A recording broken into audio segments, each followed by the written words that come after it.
Berdasarkan hasil penelitian dalam sebuah jurnal online, membuat latar belakang masalah menjadi suatu hal yang menyulitkan bagi mahasiswa. Hal ini dapat dilihat dari 51,28% mahasiswa merasa kesulitan dalam menyusun latar belakang masalah. Jurnal uny.ac.id juga menyatakan bahwa menemukan masalah penelitian memiliki indeks kesulitan tertinggi kedua setelah menentukan judul penelitian. Hal ini bisa menjadi gambaran bahwa menemukan masalah penelitian masih menjadi momok yang menakutkan bagi mahasiswa yang sedang menyusun skripsi. Mungkin saja hal tersebut juga merupakan permasalahan yang dihadapi oleh para pejuang skripsi. Oleh karena itu, pada kesempatan kali ini saya akan berbicara tentang bagaimana cara menemukan masalah penelitian pada materi kali ini. Salam pejuang skripsi, saya Heru Mudianto MPD, dan pada materi kali ini saya akan menyampaikan tips untuk menemukan masalah penelitian.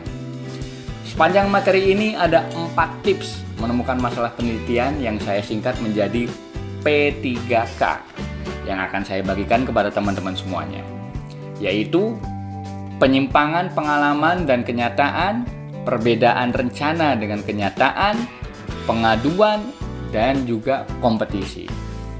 Namun sebelum masuk ke materi, dukung terus channel Pejuang Skripsi ini dengan subscribe channel ini, like dan share sebanyak-banyaknya. Kamu juga bisa ikuti channel Telegram Pejuang Skripsi Official di link di bawah ini. Di sana, kamu akan mendapatkan update informasi mengenai materi, tips dan trik, serta form panduan penyusunan skripsi. So, langsung saja kita masuk ke materi kita kali ini. Let's check it out.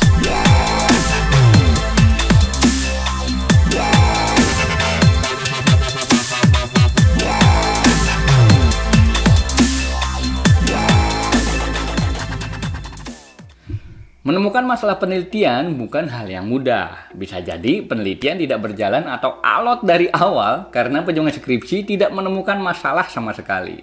Oleh karena itu, Profesor Sugiono mengatakan bahwa bila dalam penelitian telah menemukan masalah yang betul-betul masalah, maka sebenarnya pekerjaan peneliti itu 50% telah selesai.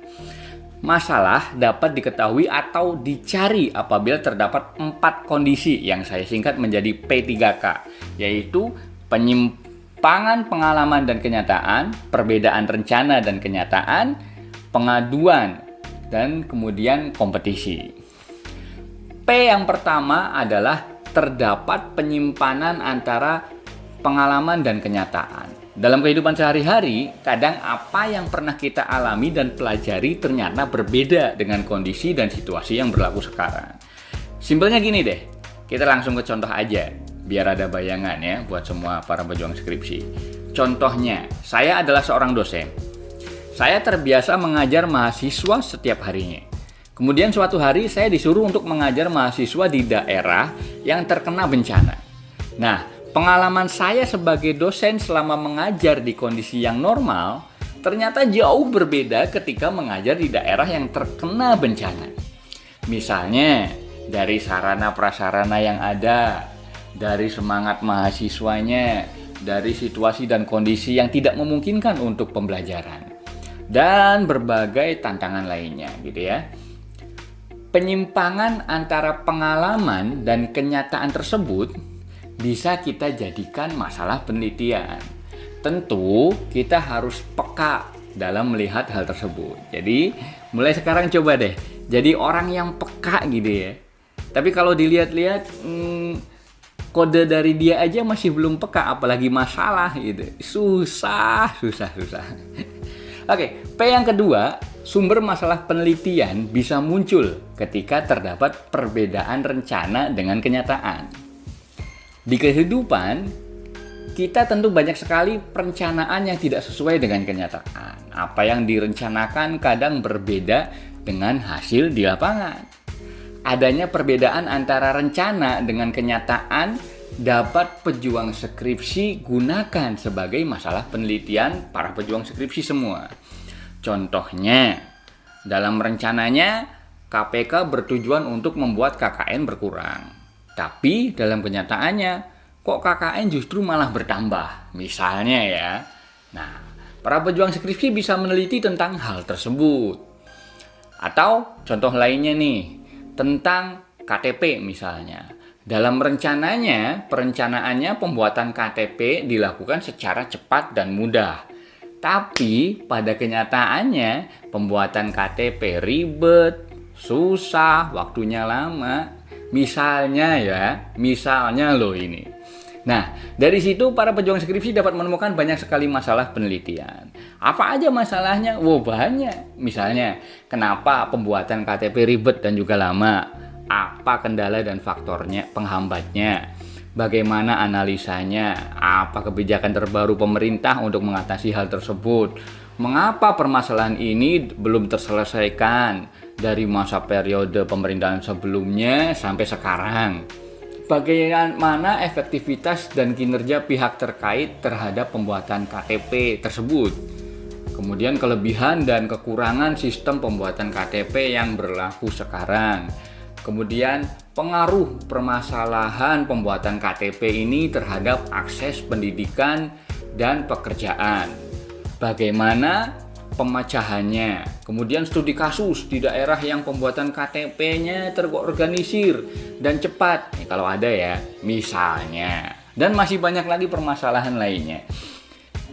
Masih banyak permasalahan tentang KTP tersebut gitu. Atau contoh yang paling sederhana deh, tentang perbedaan rencana dan pelaksanaan di kehidupan kita sehari-hari. Misal mengenai ketuntasan belajar siswa. Misal, rencananya setelah melakukan pembelajaran, siswa mampu mendapat nilai di atas KKM, kriteria kelulusan minimal, yaitu 75. Tapi pada kenyataannya banyak siswa yang mendapat nilai di bawah 75, 60, 50, 45 gitu. Nah, hal tersebut bisa dijadikan permasalahan dalam penelitian.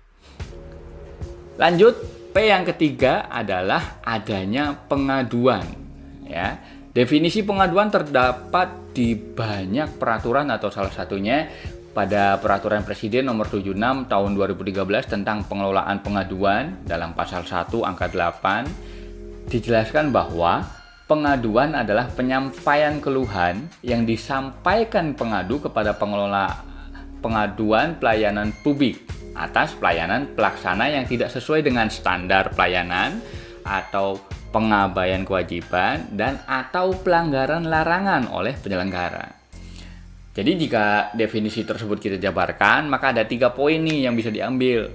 Yang pertama, penyampaian keluhan tentang pelayanan yang tidak sesuai standar pelayanan publik. Kedua, tentang pengabaian kewajiban oleh penyelenggara layanan. Dan yang ketiga, penyampaian keluhan tentang pelanggaran larangan oleh penyelenggara layanan. Contohnya gini deh, biar nggak ribet banget kayaknya. Misal pelaksanaan pembelajaran jarak jauh daring nih. Kemendikbud mendapat pengaduan dari orang tua siswa yang tidak setuju dengan PJJ atau pembelajaran online daring karena banyak terdapat masalah. Nah, pengaduan tersebut bisa kita jadikan sebagai masalah penelitian juga. Atau pengaduan konsumen kepada sebuah perusahaan atas pelayanan yang diberikan. Misal, ada produsen coklat cap kodok nih. Ini kenapa cap kodok juga ya? Gimana ya? Rasanya gimana ya? Oke lah, nggak apa-apa. Misal produsen coklat cap kodok ini mendapat pengaduan masyarakat bahwa ternyata dalam kemasannya yang dibuka islinya bukan coklat, tapi ayam. Misal kan gitu ya. Misal. Nah, ini juga merupakan sebuah masalah yang bisa kita jadikan penelitian tentang bagaimana quality control dan lain sebagainya di pabrik coklat cap kodok tersebut. Tapi ada nggak sih ya coklat rasa ayam? Lanjut, yang terakhir yaitu kompetisi. Nah, sumber masalah yang keempat adalah kompetisi. Adanya kompetisi dari berbagai hal bisa menimbulkan masalah yang dapat kita teliti. Misal, kompetisi antara dua produk mobil. Kita bisa mendapatkan masalah penelitian mengenai perbandingan strategi pemasarannya seperti apa, metode pengiklanannya bagaimana, atau mengapa brand mobil yang satu lebih laris daripada mobil yang lainnya, gitu. Nah, oke para pejuang skripsi, sepanjang materi ini saya sudah menyampaikan 4 hal yang bisa digunakan untuk menemukan masalah penelitian yang saya singkat menjadi P3K, yaitu penyimpangan pengalaman dan kenyataan, perbedaan rencana dengan kenyataan, pengaduan, kemudian kompetisi. Seorang yang bijak pernah berkata, ketika kita sedang baik saja, masalah terasa datang dari segala penjuru secara tiba-tiba. Namun, ketika kita mencari masalah untuk diselesaikan, ia seakan lenyap dan semua terasa baik-baik saja. Padahal, ia bersembunyi dalam setiap sudut dalam lingkungan kita. Begitu pula yang terjadi dalam pencarian kita terhadap masalah penelitian. Oleh karena itu, pertajam analisis kita dalam melihat suatu hal dalam berbagai sudut pandang. Karena hanya dengan pengamatan yang teliti, kita dapat menemukan masalah penelitian kita. Kalau para pejuang skripsi masih bingung nih dalam mencari masalah penelitian, mungkin para pejuang skripsi harus belajar dari cewek. Kenapa? Karena cewek itu mudah nyari masalah, mudah membuat masalah dari hal yang kecil, dan mampu mengingat masalah dari waktu yang sudah lewat. Benar nggak sih? Oke, sebelumnya saya mau menutup materi kali ini pakai pantun nih ya. Si Dudung pergi ke sekolah, jalan kaki pergi ke TK. Kalau bingung nyari masalah, ingat-ingat tips P3K. Itu saja materi kita pada kali ini. Sampai bertemu di materi selanjutnya. Salam pejuang skripsi.